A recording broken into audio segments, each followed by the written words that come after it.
Hello lovelies, it is time once again to open our sketchbook and add some more characters to our 100 character draw challenge. So this actually is technically the first round. The video I did before this where I drew this character, Yana, I did more of an unboxing for the sketchbook and a review of it and then did the sketch of that character. But traditionally with my 100 character draw challenges, I do 3, sometimes 4 characters and then let you guys vote on which character you like the best. And because I only did one character, we weren't able to vote on her. So I'm going to include her in this first round. So if you want to see Yana's creation, I will have a link to that video in the description box below. You can check it out and then you can vote on who you like the best. For voting purposes, I'll have a link for I think I'll use straw poll and have those options up there and you can vote. But you can also just type it in the comment section below as well to cheer on your favorite character. One thing that a lot of you guys have been asking is, do I like the sketchbook after using it some? And so I'm going to talk a little bit about that later on in this video. If you're thinking about getting the sketchbook, there are a few, not flaws, but quirks about the sketchbook that I found that might be interesting to you if you're trying to make that decision. If you're interested in the sketchbook, I got it on Amazon. I'll put a link to that also in the description box below. But first, let me talk about this character here. The inspiration for this character came from the full moon, which happened to be close around when I was doing this sketch.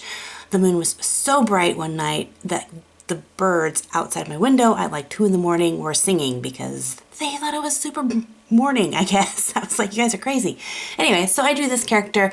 The ideas and thoughts that I had about her was she's from a tribe of those who have powers from the full moon and all that, kind of very mysterious and all that, and reclusive, and I had fun with her. So I did the sketch in pencil and then inked her in, used Copic markers for the skin tones, and then for white, on tone paper like this, you have a couple of really fun options of using different mediums for white. And one that you guys recommended was gouache or acrylic paint. So I used acrylic craft paint, and as you can see, it worked wonderfully. As for a name, I chose Ilara, which is actually one of the moons in Jupiter. So that was her name. Now, in the last video, I had asked for you guys to comment your suggestions for names of characters because sometimes it's a little bit challenging for me to come up with character names. I hadn't actually posted that video when I did this character, but you guys have given me some really good suggestions, and so I'll be using those from now on unless I have a character that the name is the inspiration of the character. I'll show little clips of me picking the name, so you might get a little shout out there. This second character that I'm working on is where I'm starting to find a little bit of quirks with the sketchbook. And that's when I do it in pencil and I go to erase the pencil. The paper's really thick, but it's, the best way I can describe it is fluffy. It's very fibrous and it's a soft fiber. And so when you use a regular eraser, it just wants to pick up the fiber. So you can't erase well. So to overcome that, you have to either use sketch marks that you're going to incorporate in your drawing, use extremely light sketch marks, or something that I tried a little bit later in the last character that I do in this video. So I'll talk about that. Inks on this paper I find work really well. There's a little bit of bleeding or feathering, but that's pretty easy to work with. It's the pencils that I find tend to get just a little bit muddy. So for this character, her kind of backstory that I came up with is she's kind of from an aquatic tribe, not really like ocean, maybe like a large lake or something. Anyway, their lake dried up through a drought and now they've been forced to be a desert nomad tribe. For her name, I went and picked out this one, which is Saren. So I love this. There's so many good names. It was really hard. I actually had to tell myself, don't think about it too hard. Just scroll through and the first name that just jumps into my eyeballs that I like, pick that one. So that was the name I chose for her, Saren. So she's kind of a nomad character because her whole tribe and village has been gone. Anyway, All right, so for this third one, I wanted to do a little bit more color pencil work. So I started it, and I didn't record myself doing this, but I took this kind of a clear matte medium and painted over the paper. You can kind of see the dark patch that it created, and it kind of seals the paper. And I wanted to see how the different mediums worked when the paper is sealed. So pencils work amazing with this. They went on really well. I could erase no problem. It was perfect. When I did my inking lines, they went on really smooth as well.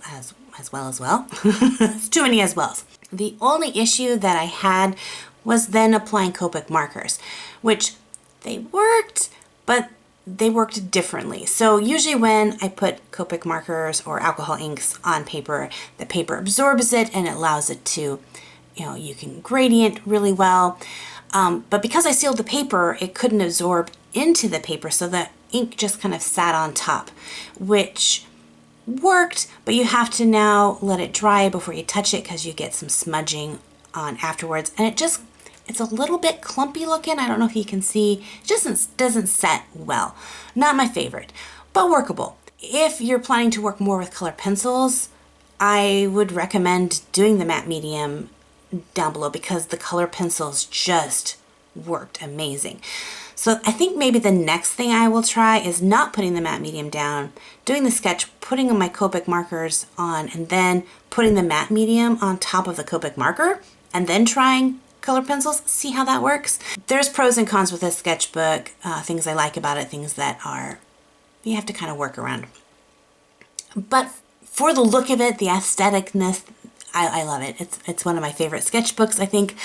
For this name, I went with Everdale, and I totally didn't even tell you her story. Oh my goodness. As I was creating her character, I noticed a really strong design similarity to Ilara's character, who was the full moon character. And then as I began coloring her, I was like, wow, the color palette, though I was planning on going really dark, there's a lot of white in here. So that's where her story came in. So Everdale's character, her tribe was part of the full moon tribe, but they harnessed the power of the eclipse. And because they did that, they were banished, they were kicked out of the tribe, and they're kind of like the rogue tribe, like shunned and all that because they only use the eclipsing power, which is opposite of the full moon power. Oh my goodness. Anyway, some serious drama going on there. I don't know anything more. I don't know if they're sisters or cousins or not related at all. I don't know if they have to work together. But that's their stories. The other girls don't have too much of a story for, but you guys get to vote. So there's Yana, Ilara, Siren, and Everdale. So vote for which character you like the best. So that character will then move into the next round. And then after a few rounds, I think we do 4 rounds, and then we have a character battle off or whatever. Anyway, all those links are in the description box below. Thank you guys for being so patient with this video. I know it was a long time coming. But as always, God bless you guys, and we'll see you in the next art video. Bye-bye.